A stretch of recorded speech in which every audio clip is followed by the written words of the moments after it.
Well, after months of discussion by a task force, we are one step closer to having a new, more modern men's prison in South Dakota. That's something Kelly Wasko, the Department of Corrections Secretary, has been a big advocate for. Following a media tour of the current state penitentiary yesterday, Wasko shared her thoughts on what the task force is recommending and what should be included in a new prison.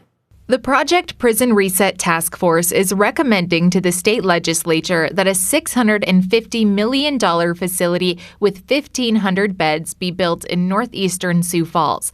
Department of Corrections Secretary Kelly Wasko says that recommendation is, quote, great progress forward. My greatest interests are getting a new institution so that the folks standing behind me can come in and be safe and have greater efficiencies, greater technologies, and the ability to rehabilitate the offenders in our facilities. During a media tour of the current prison, Wasko mentioned a new facility would be more of a campus-style facility as opposed to the linear design of this one that was built in 1881. The configuration of the floor plan would make it allowable that not only the officer on the floor would be able to have line of vision, but the officer up in the control tower could then see multiple cells. As you saw on your tour today, this institution is all linear. So the only way that staff can see inmates is if they're on the individual tiers, and there was 5 tiers high.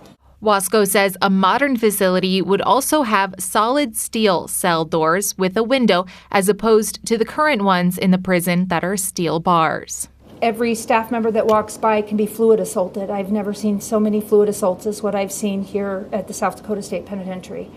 There's no barrier between our staff and the offenders. In a new facility, Wasko also wants to see more dedicated spaces for behavioral health and programming. We have 19 addictions counselors for the entire state for 3,800 offenders with some type of substance use disorder. 19. I have 19 addictions counselors. I should have at least 56. So when we talk about the new facility is just having all of those amenities that we don't see here. The task force's recommendation now has to go to the state legislature to get approved, so we're still likely multiple years away from actually having a new men's prison.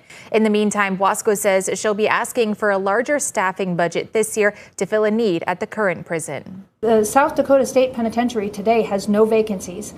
All of their positions, every single uniformed corrections officer position is filled, but they still are understaffed. Wasko says they are still understaffed because when the prison switched from a 400 inmate facility to 800 inmates, there was no increase to the staffing numbers. She says she would add at least 40 more positions if she could.